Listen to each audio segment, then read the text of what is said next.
Welcome back to the Michigan Business Beat, brought to you on the Michigan Business Network. And as you can see, we're live in our studios here at the Capital Region International Airport. And to get permission to do that, we always have to go to the CEO, Nicole Noll-Williams of the airport. How you doing? Doing great. Great to have you here. You know what's really great is, having been involved in the airport for a number of years, is the noise in the background. Yes. For a while, there wasn't much. It was pretty quiet for a while, and we're starting to rebound from, of course, the pandemic, getting more flights in and out of here. And so it is. It's wonderful to see the ticket counters busy and TSA getting busier and our restaurant getting the vendors or folks coming in to actually use them. Well, it's kind of interesting. I want to get to the strategic plan, so don't let me leave this interview without that. But let's talk about that and the lines that I'm seeing when I come through. And a lot of that is the international flights. How's that going? It is. It's great. We're one of our peak seasons again this year for international. We'll have 3 to Cancun, 2 to Punta Cana, 1 to Montego Bay every week. So every week, every day but Tuesday, we've got an international departure and arrival. So it's exciting to have these services right here at the center of the state of Michigan and really being able to support those that want to come in and out and maybe hop on an airplane for a little vacation during the winter months. This is kind of interesting because I remember when we first put these international flights in, and seasonal, obviously, but how that expanded our market service area. Right. So we started back in 2010, was our first year of international service, and we had 15 international flights going to Cancun. Last year and this year, 58 international flights.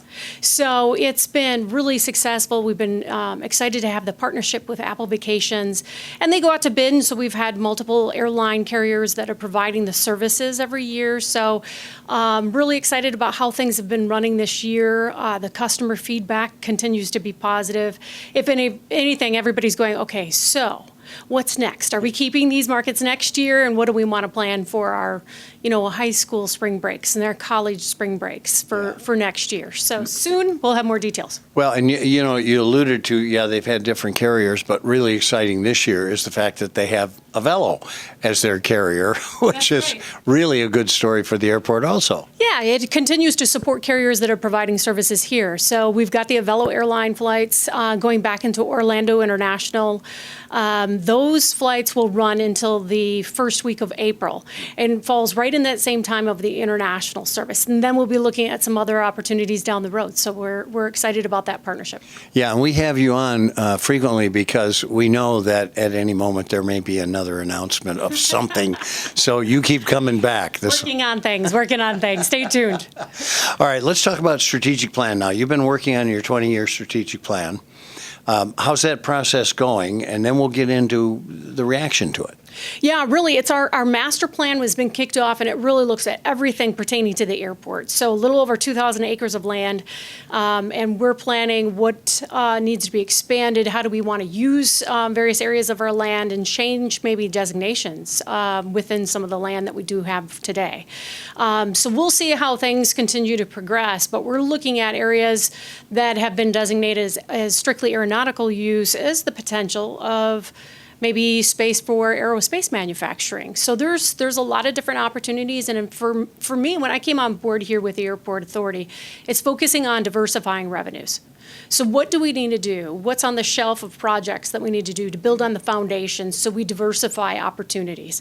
And really establishing that expansion in our cargo ramp, being center of the state, how can we continue to support UPS, but also potentially attract other cargo carriers, whether it's domestic or international, coming in and out of here. But those are some of the things that we're looking at when we talk about our master plan and the future development of those projects. So that project will take until the beginning of next year before it's really complete.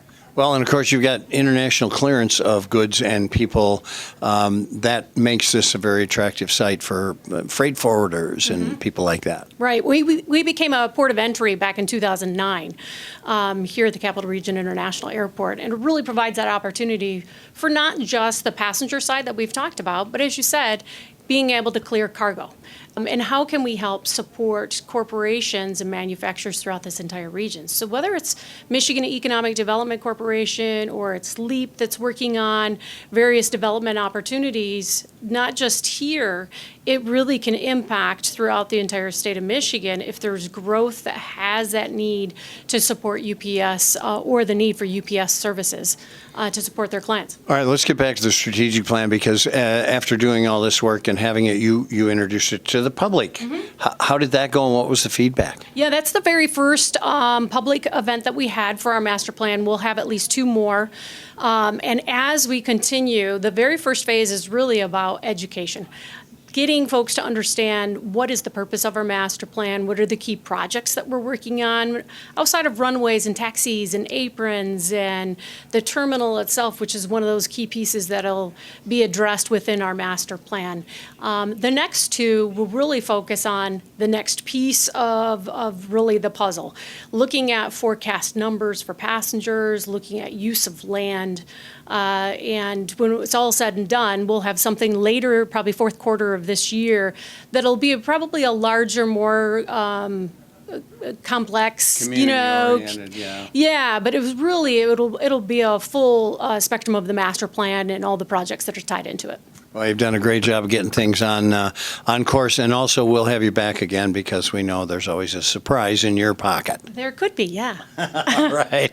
Nicole Noll-Williams, she is the CEO of the Capital Region International Airport, doing tremendous things. You really are. Thanks for joining us, as always.